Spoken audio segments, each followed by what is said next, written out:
Today on Public Eye News, a Detroit couple is charged with making $150,000 in disability fraud. But first, child passenger safety laws are set to go into effect across the state. Bianca Kroll will have your weather forecast for the next couple days. Later, JT DeMog will bring you today's sports breakdown. I'm Toby Camilli. And I'm Austin Graham, and you're watching Public Eye News.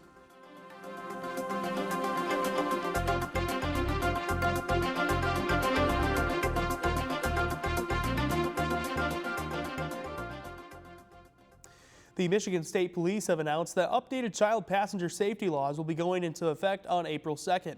Under the updated laws, children in the state that are under the age of 13 must sit in the back seat if the vehicle has one to offer. Additionally, children who are 5 to 8 years old will be required to sit in a belt positioning booster seat until they are 4'9" or 8 years old. Ages 2 to 5 can ride in a forward-facing car seat until they reach the maximum weight or height of the seat's manufacturer. For more information about passenger safety recommendations, you can visit michigan.gov/car seats. And the Michigan Department of Lifelong Education, Advancement, and Potential, or MyLEAP, is celebrating National Reading Month. MyLEAP is celebrating the month by highlighting the $14 million impact of the My Family Engagement Center funding. These funds are distributed to areas throughout the state to improve early literacy and family engagement.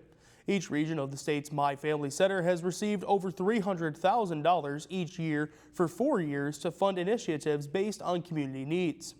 $120,000 is strictly dedicated to literacy birth through the 5th grade. To learn more about My Family Centers and National Reading Month in the state, visit michigan.gov/myleap. The Michigan Department of Natural Resources is offering 4 options for hunter safety education courses ahead of spring turkey season. These options include traditional classroom instruction, online courses, or interactive online courses followed by a field day, and a take-home study course followed by a field day. All courses will require a minimum of at least 4 hours of in-person training and will be running from April 19th to June 7th. If anyone born on or after January 1st, 1960 wants to purchase a hunting license, they are required to successfully complete an approved hunter safety course. Northern Michigan University will be hosting the 2025 Great Lakes Cannabis Collaboration Conference on Tuesday, April 22nd from 8 a.m. to 4:30 p.m. at the Northern Center. The event will feature industry leaders and experts and will go over the latest trends in cannabis research and education. The key speakers at the event include Ian Oswald from Abstracts Tech, Brian Hanna from Michigan's Cannabis Regulatory Agency, and Jess Jackson from Minnesota's Office of Cannabis Management. The conference will also feature an NMU alumni panel, student research presentations, and a networking lunch. And The Atlantic has published new details from texts received by the magazine's editor-in-chief. Jeffrey Goldberg was mistakenly added to a secret group chat where Trump administration officials discussed military operations. Natalie Brand has the latest details from the White House. There were no sources, methods, locations, or war plans that were shared. Members of President Trump's national security team returned to Capitol Hill Wednesday, where Democratic lawmakers are calling for accountability as new details emerge about the group chat they were a part of discussing a U.S. strike on Houthi rebels. Everyone here knows that the Russians or the Chinese could have gotten all of that information, and they could have passed it on to the Houthis, who easily could have repositioned weapons and altered their plans to knock down planes or sink ships. The Atlantic originally reported their editor-in-chief was inadvertently included in the group chat on Signal, an encrypted but non-government approved messaging app. This morning, The Atlantic published a follow-up showing messages from Defense Secretary Pete Hegseth sent shortly before the strike included the operational timeline and type of aircraft that would be used. The magazine says it chose to reveal more details as the president and top administration officials insist classified information was not shared. It wasn't classified information. Nobody's texting more plans. There should be an investigation. CBS News national security contributor Sam Vinograt says typically operational plans about upcoming strikes are always classified. If it's exploited by a foreign adversary or by a bad actor, that could put U.S. service members in harm's way, and also just gives insights into how the U.S. government is thinking about conducting military operations. The White House press secretary responded to the New Atlantic article, contending the magazine has conceded these were not war plans, and she called the story a hoax. Natalie Brand, CBS News, the White House. After this break, we'll be back with your weather update and statewide news. Stick around. How can we travel back in time? Is there a time machine? Yes, it's ancient DNA. We're all chasing these precious time capsules. It's like our instruction manual for what's coming. We're stealing genetic secrets of the past so we can rescue the future. Hunt for the oldest DNA on Nova. Tonight at 9 on WNMU TV. Welcome back to Public Eye News. I'm Bianca Kroll, and here's our weather forecast for today. Looking at campus here, it's looking a little crowded with some construction going on, a few clouds in the sky, and we're seeing not a lot of snow on the ground anymore, but that can change with this weekend. And moving into the map of the UP, we're going to see some a little cloudy skies, but some sun also peeking out. We'll start off in Houghton, it's 46 degrees. In Ironwood, 46. Iron Mountain, 44. In Menominee, we're going to see 38 and some sunny skies. Moving to the other side of the UP over here. In Escanaba, we're going to see 36, Manistee 35, Sault Ste. Marie 33, and back here in Marquette, we got 40 degrees and partly cloudy skies. Looking further into those current conditions, we're going to see the winds north-northwest at 6 miles per hour, and our barometric pressure is 30.17 inches and falling. And looking at tonight, we're going to see some cloudy skies with a low of 32, winds southwest at 10 miles per hour, and our moon phase is a waning crescent. And looking at tomorrow, we're going to see some more partly cloudy skies with a high of 37, a low of 24, and the winds north-northwest at 17 miles per hour. And looking ahead into the weekend, we're going to see a lot of snow coming in with a high of 34 on Friday with some rain-snow mix and a low of 28. On Saturday, we're going to see a high of 31 with some more snow showers and a low of 27. And on Sunday, we're going to see a high of 30 with more snow showers and a low of 22. That's all I have for the weather. Now back to the desk. Thank you, Bianca, for that weather update. It surely would not be spring in the UP without a little bit more snow. Moving into some statewide news, Michigan Attorney General Dana Nessel joined coalitions on Monday in an effort to stop the Trump administration from dismantling the Department of Education. Last week, President Trump signed an executive order to Education Secretary Linda McMahon to begin shutting down the department. Michigan receives around $1.5 billion in federal education funding, which supports about 14% of the state's students who qualify for special education services. The coalition, joined by Nessel, argues that shutting down the department would have devastating consequences for students who benefit from federal programs. The coalition also argues that the decision to shutter the department would put the Pell Grant at risk for thousands of Michigan college students. And a couple in Detroit is facing charges of disability fraud. According to a press release from the Michigan Department of the Attorney General, Takua and Brandon Young allegedly made multiple false insurance claims against disability policies. The couple allegedly made close to $150,000 off of the claims. Both are being charged with 1 count of conducting a criminal enterprise, 2 counts of false pretenses, and 2 counts of insurance fraud.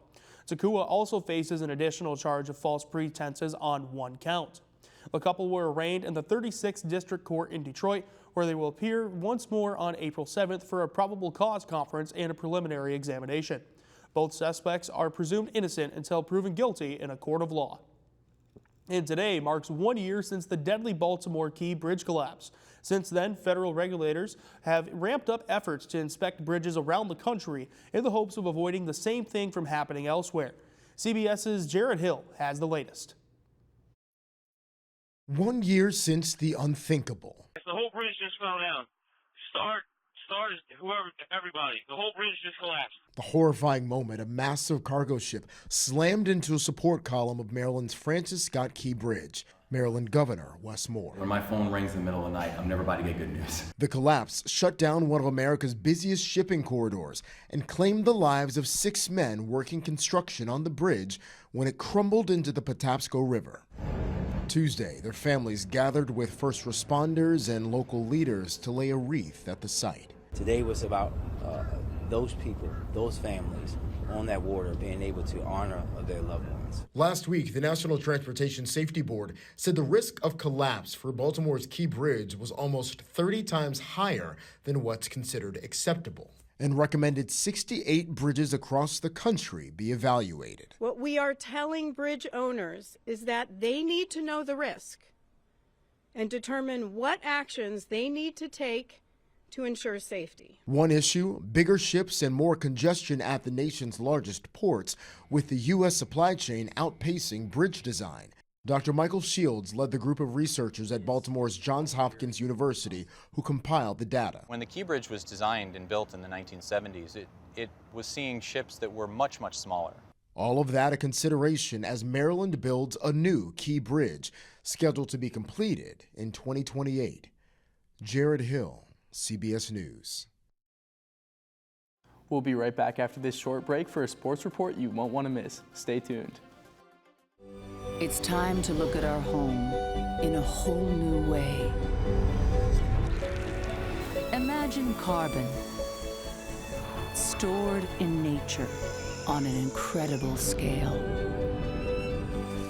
Looking after it is essential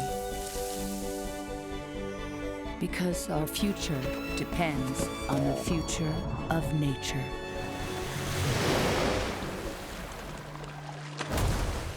Welcome back to Public Eye Sports. I'm JT DeMog, here to bring you today's breakdown. Starting off on the hardwood, where the Detroit Pistons defeated the San Antonio Spurs 122-96. In Detroit's second straight game without All-Star Cade Cunningham, they did not skip a beat, shooting 56.4% from the field. Detroit guard Marcus Sasser filled Cunningham's role well with a career-high 27 points in 26 minutes. Tobias Harris added 15 points of his own, along with collecting 8 rebounds. The Pistons sit third in the Central Division and are guaranteed to finish at or above a .500 record for the first time since 2018. And sliding it over to the ice, where the Detroit Red Wings fell short to the Colorado Avalanche 5-2.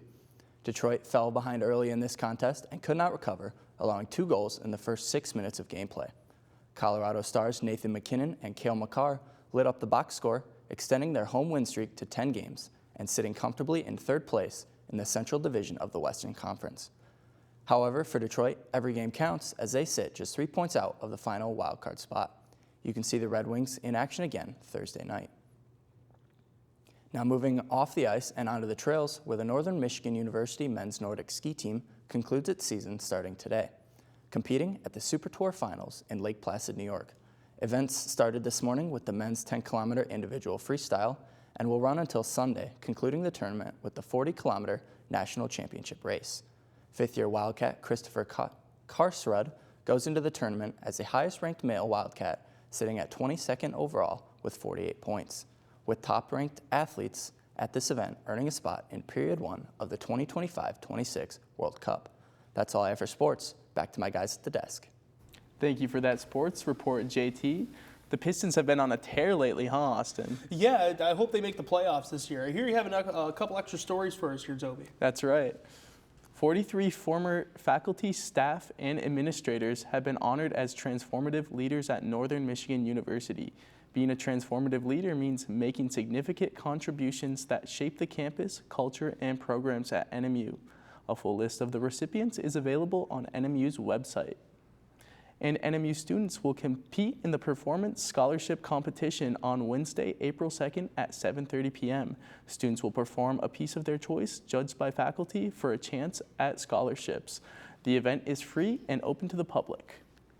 Well, Toby, we were talking earlier about the Pistons possibly making the playoffs. Do you think the Red Wings have a chance of trying to sneak into that last spot? Well, you heard they're only 3 points behind. I know the chances aren't good, but hopefully they can do it. Hope so. We are out of time. Thank you for watching Public Eye News today. I'm Austin Graham. And I'm Toby Camilli. We'll see you next time.